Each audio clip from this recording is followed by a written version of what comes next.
Okay, so today we are reviewing this book, Catching Fire, which is the second book in the Hunger Games series by Susan Collins.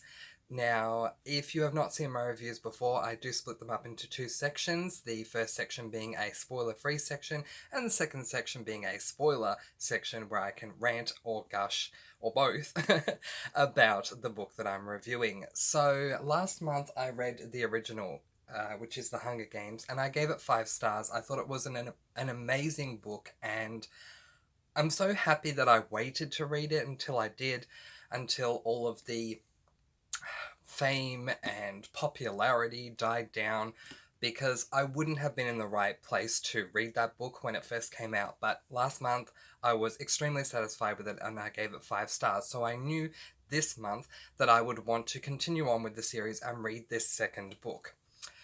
So, let's jump into the spoiler-free section. Usually I give 3 cons and 3 pros, but today I'm just going to have a bit of a discussion with you guys, because normally what I do is I put up 3 pros and 3 cons into Goodreads before I do my review, but I'm not doing that today.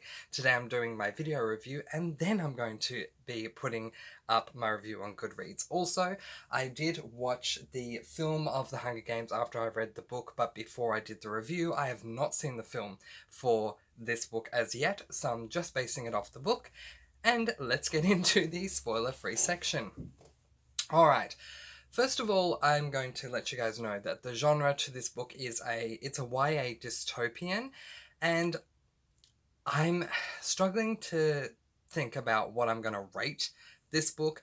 I think I'm either going to give it 3 stars or I'm going to give it 4 stars. As much as the first book deserved all of the 5 stars that it received, there were things about this book, the second book in the series, that I didn't particularly enjoy. So let's talk about some of the cons in a spoiler-free way.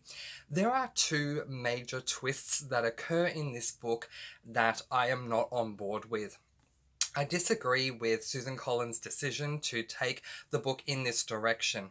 Now, in the first book, things are set up in a particular way, in a particular format, where the first half of the book is preparation for the Hunger Games, and the second half of the book is the actual Hunger Games themselves.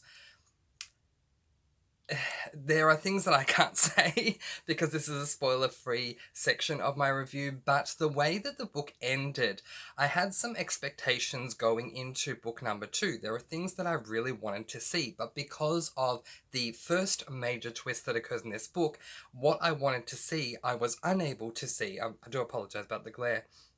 I was unable to see, and this really disappointed me. So, yeah, I kind of had to struggle through that first twist, and then by the end of the book, there's a second twist that comes up that I definitely was not expecting, and I also didn't like this twist, and I kind of fear where the third book is going to go. Now, the fourth book recently came out. I don't know what it's called, but I think it came out a couple of months ago.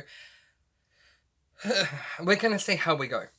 One thing I will say is that the third book in this series, which I have behind me, actually, this book, The Mockingjay, is going to be on my July TBR, so I do plan on reading it, but I must confess that I am going to go into this book a little bit anxious, considering how this book left off.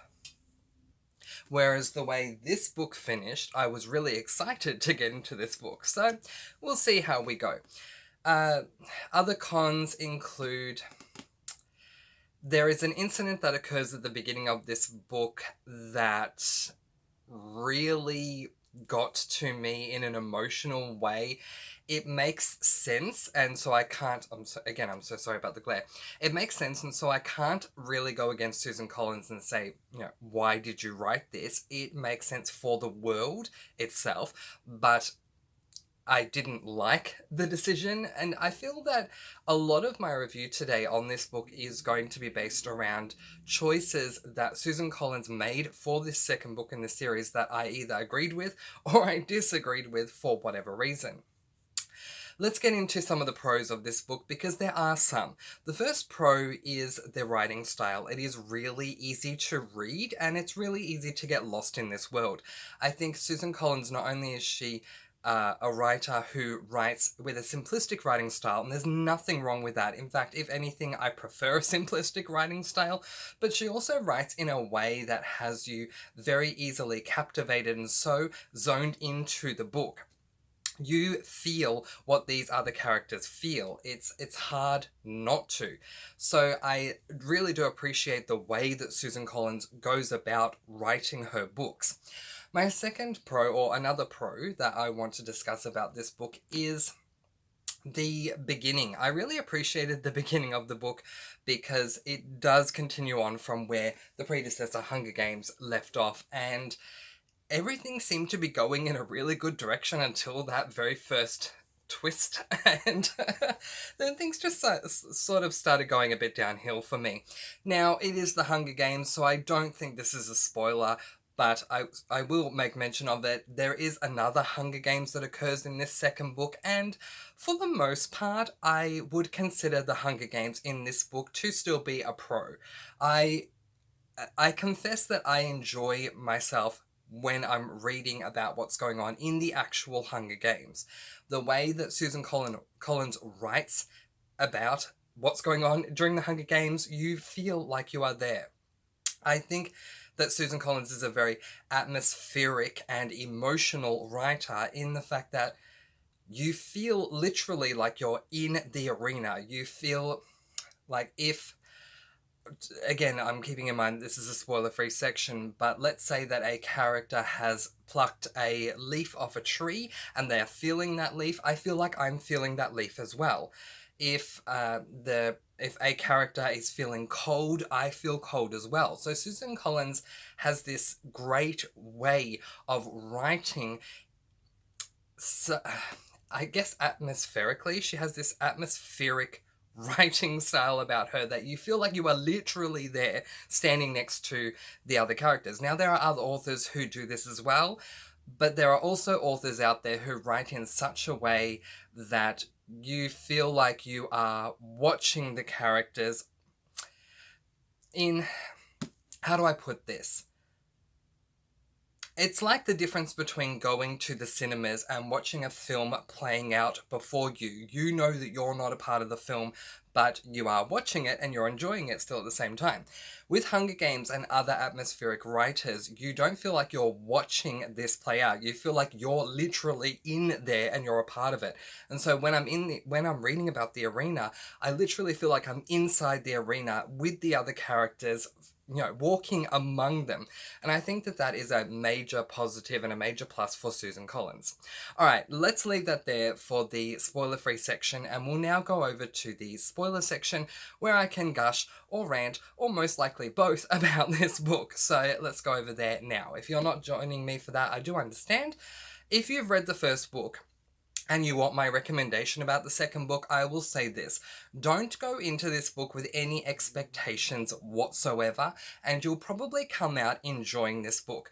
I went into the book with expectations. There was a specific something that I wanted to see happen, and it didn't happen, and that disappointed me. So if you go into this book, if you enjoyed book one, because I don't think you would pick up book two if you didn't enjoy book one. But if you enjoyed book one enough to want to pick up book two, go into book two with no expectations whatsoever. Just go in there completely free, blank canvas, and just see what you make of it without any expectations whatsoever.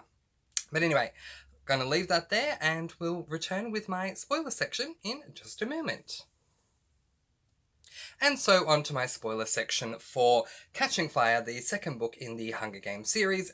From here on out, I'm going to be talking spoilers, so I have warned you. If you have not read the book, then it's up to you if you're going to continue watching, but from now on, I'm going to dive deeply into spoilers. So this book starts off with Katniss and Peter, and it's really interesting because when I read the first book, I was listening to it more on audiobook, and so I was wondering why a lot of people, when they reviewed the first book, were calling him Peter, because I thought his name was Peter, Peter, but it's actually spelled, I think, Peta or something like that. I'll just confirm that. Okay, close. Peeta. So it is literally pronounced Peter rather than Peter, the more popular way to spell that name, Peter, at least in the English language. So Katniss and Peter are continuing on with, life after the first Hunger Games and trying to get used to how life is now that they are both victors. This is the first time ever in Hunger Games history that we have two victors because of what happened at the end of the first book, how they were both going to die at the end, and of course the Games Masters did not want that to happen. So I came into this book excited, and I want to explain why I'm walking away from this book slightly disappointed.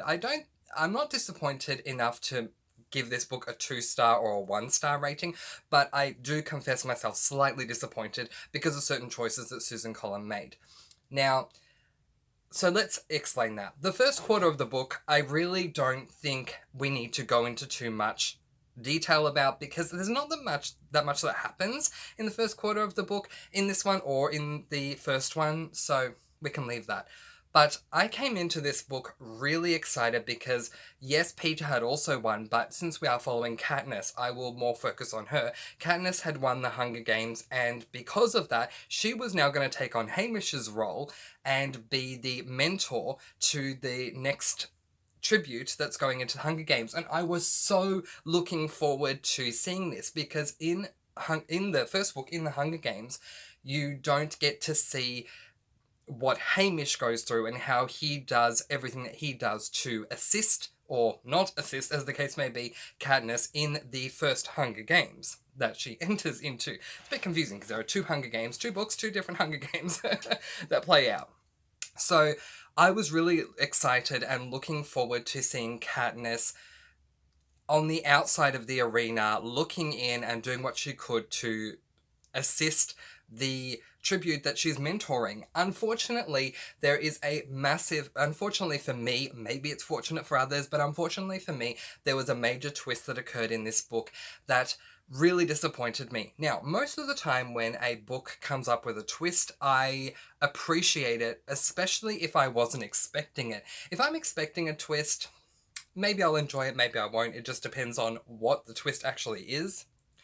But in this book, the twist that occurs, when it happened, I really felt like the rug had been ripped out from under me, because it showed that we will not have Katniss, after all, mentoring someone in the games, because Katniss is now going back into the games.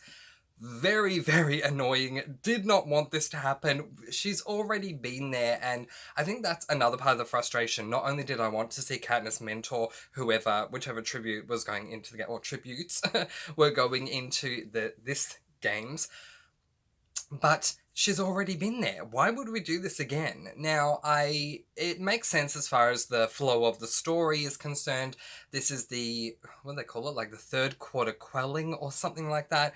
And there's something big that happens at every quarter. So this time around, they've decided to, well, I guess you could call it, they don't in the book, but I guess you could call it like an all-stars version or an all-winners version of the Hunger Games, where anyone who has won the Hunger Games is eligible to go back into the arena. Now, it's interesting with Katniss because there is no way she's not going to go back in, because there at least needs to be one male and one female that goes into the arena, and Katniss is the only female winner from District 12, so she has to go back in. There are 2 male winners. In the first book, we have Peter, and obviously we also have their mentor, Hamish, who has also won.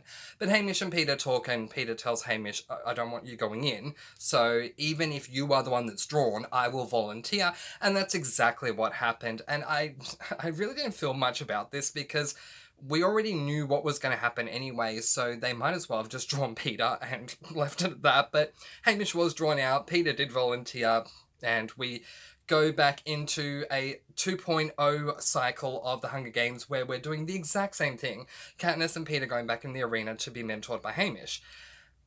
I guess the experience that they had in the first Hunger Games would assist them all throughout their training, and then while they were in the arena, and they were able to form some alliances, some pre-game alliances, if you will, which really did assist them this time, unlike in the first time where Katniss is pretty much on her own for most of the journey until the announcers say, well, you can work with or there can be two winners if they're both from the same district, so they start working together. In this version, the 2.0 version of the Hunger Games, they are in an alliance, beginning with an alliance of 4 people. So we have Katniss, Peter, the grandma, and the model guy. I mean, he's just being described as really beautiful, so let's call him the model guy. I don't remember his name, honestly. But then we progress our way through the Hunger Games again, and it is exactly as I said. It's Hunger Games 2.0. The only difference being that it's winners versus winners, and I didn't appreciate that. One thing that I did enjoy was that they raised the stakes with certain things. But before I get to that, I do want to mention something that I'm just recalling now. Cinna. Okay, that really upset me. I don't think there's... Before I say that, I'll quickly put in a pre-sentence here. There are often times where a death makes a book work, or sometimes you need a death in a book to for emotional purposes, or to make the book, I don't know how to word it, but sometimes death is necessary. I know that not only as a reader, but as someone who has written a few books, amateur books that I've published on amateur websites, but still, I know that death is necessary. But we are literally dealing with a series here where all these kids go into an arena to kill each other anyway. So there is many deaths that occur throughout both the first book and the second book. I don't get why Cinna needed to die. It just, at least I assume he died. I don't know. It's not like he's revealed at the end to be alive, but certainly the way things seem when he's being dragged off, it's as though he has been beaten to a pulp and he is dead. It just doesn't make sense to me. I love Cinna. I think he was just such a great support for Katniss, so it doesn't make sense. Let's move back into the arena. So these whole hour things, like every hour something different is going to happen. I appreciated that. They upped the ante, they upped the stakes for this winner's version of the Hunger Games. Yeah, I definitely appreciated that. From the monkeys to the mist that is causing all sorts of issues, to the blood that we don't experience but that is described to us by the girl, again, I'm sorry I don't remember her name, I just finished reading this book, but the girl who ends up joining the alliance. I really appreciated that. But anyway, we get towards the end of the book, and this is what really started to get to me. I was starting to realize more and more as I got to the final quarter of the book that the book was coming to an end, and we hadn't resolved the Hunger Games. In the first book, the Hunger Games finishes, and then there's like 2 or 3 more chapters, so we not only have the conclusion of the Hunger Games, but we also get to see what happens post-Hunger Games, with the interviews with Katniss and Peter, and Katniss and Peter going back on the train, and all these sorts of things. We don't get that in this book, because suddenly I'm down to like 2 or 3 chapters. We're still in the Hunger Games, down to about 2 chapters. We're still in the Hunger Games, and the next thing you know, people are dying. Bang, bang, bang, bang, bang. They're all just dying out of nowhere, and it just doesn't have the same effect as the first one had, where you have these characters like Rue, for example. That was major. They tried to do it with a character that I don't, again, know the name of, but they did it with a character in this book that Peter was explaining about his painting to her as she's dying, but because I don't really know her, I don't really care as much as I did with Rue. But anyway, in the end, Katniss shoots the arrow into the... I'm still trying to work this out. I went back and read the chapter a couple of times to try and work out what the heck she did. But she shot the arrow through the... what do you call it? Through the force field. And it smashes the force field dome and, yeah, basically smashes the arena's enclosed area. okay, I get why she did it, but I don't also think that there was a need to. And then they end up out of the arena. Now, one thing I haven't discussed, which wouldn't make sense if you haven't read the book, but does if you have, is this whole rebel thing. Now, okay, I get it. We're in a dystopian world and no one really, well, most people, not everyone, but most people don't like this whole situation of the Hunger Games, and that's completely understandable. But I'm so used to the Hunger Games that really the idea of a rebel rising just doesn't make sense to me. And I think I can't say anything against Susan Collins. This is her book. This is her series. It's her ideas. She's going to go in the direction that she chooses to go in. But for me, I don't like the idea of a rebel rising, particularly when we're in the middle book, because originally there were 3 books. Now there are 4, but originally there were 3. So I don't like that idea at all. I would have done it as Hunger Games 1, leave it exactly how it is. Hunger Games 2, Katniss and Peter both mentor whoever else is going into the arena, and then we see what happens with number 3. But this whole rebel rising so that we can knock down the president and the way that everything's going, I don't really like. I'm also not at all a fan of traveling, questing tropes, and the way that this book ends certainly sounds like we're probably gonna go into some kind of quest mode in book 3, because there is no District 12 anymore, so we're going over to District 13. It's just such a letdown. In saying that, I did enjoy the read, but I did not enjoy the choices that Susan Collins made with these 2 twists. Now, you may agree with me, you may disagree with me, and that's one of the great things about talking about books and reviewing them, is that not everyone's going to have the same opinion. But I went into this book with such high hopes, and not only high hopes, but with really wanting to see how Katniss was going to go mentoring the next tribute, and I was so excited about this, and then for that not to happen, and then for her to end up having to go back into the Hunger Games, which was disappointing, but then we get in the Hunger Games, and I'm okay with that because I love the way Susan Collins writes the actual Hunger Games, like when you're in the arena, so I appreciate that. But now to have this whole rebel thing going on, I don't know. I have such mixed feelings about this book. I really, sorry about the glare, if this book ends up being a questing trope, or if this book does not include the Hunger Games at all, it is going to annoy me greatly. Because not only am I so used to the Hunger Games, having gone through 1 3/4 of them, I suppose, because the second one didn't really end. Katniss kind of ended the second one. But being used to it, it's something that I feel really comfortable with. It's like, I'll just quickly use an example with Harry Potter, because most people here have read Harry Potter. If you haven't, that's fine, but most people have. In Harry Potter, one thing that becomes a constant that you get so used to is Harry returning to Hogwarts every single year, so you get used to that. Now, at the end of this second book, I'm used to the Hunger Games. So I want to see the Hunger Games play out in this 3rd book, but I have the feeling it's not going to happen, because these people are on the run, and I just wanted this book to be so good, and it's not like the book was bad, but for me, going in with the expectations I had, I must confess myself disappointed with this book because of said expectations. So that's where I'm going to leave it.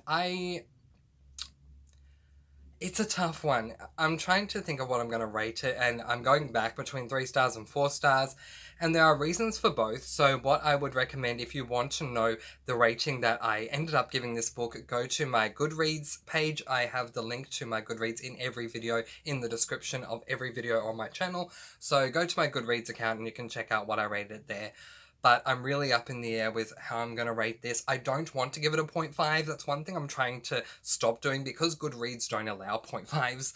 I'm trying to stop doing 0.5s with ratings. So it's either going to be a hard 3 or a hard 4, and I just don't know yet. So check out my Goodreads and you will see what I ultimately end up giving this book. All in all, as I said in the spoiler-free section, if you come into reading this book without any expectations at all, you're probably going to walk away loving this book because the twists are pretty amazing if you have no expectation. But I did, and therefore that disappointed me. So that's where I'm going to leave it for today. This has been my review of The Hunger Games Book 2 Catching Fire by Susan Collins. My opinion, book 1 is much better than book 2, but what are your thoughts? Did you like this book? Did you appreciate the twists? Do you completely disagree with me, or do you agree with me? And did you want to see Katniss mentoring this time around? And were you disappointed that it didn't happen? Let me know in the comment section below. I can't wait to discuss this with you guys.